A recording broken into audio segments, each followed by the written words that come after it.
Ici, il y a une petite pièce. Ça a été une des plus grosses surprises de ces fouilles. Parce qu'en général, on ne trouve pas de squelette à Herculanum. Mais là, il y en avait un.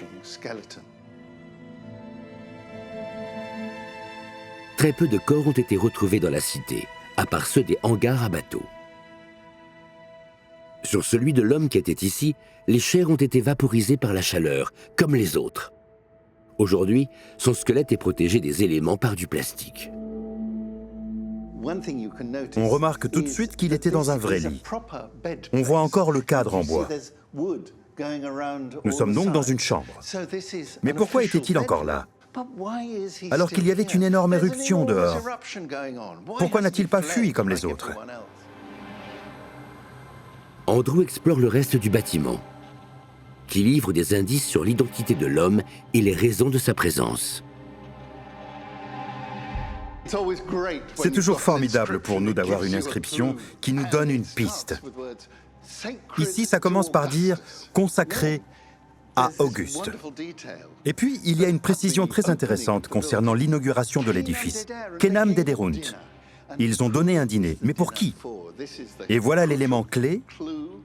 Decurionibus et Augustalibus.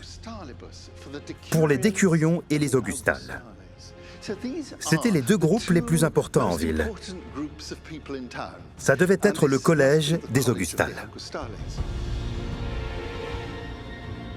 Le collège des augustales était le siège d'un culte voué aux empereurs décédés, une pratique très importante dans la culture romaine antique.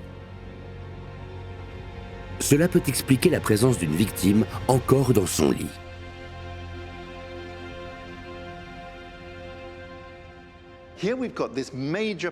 On a un bâtiment public de premier plan en plein centre-ville.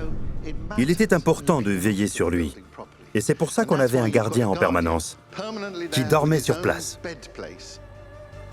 En tant que gardien, l'homme a pu avoir l'interdiction de quitter son poste, même en cas d'urgence.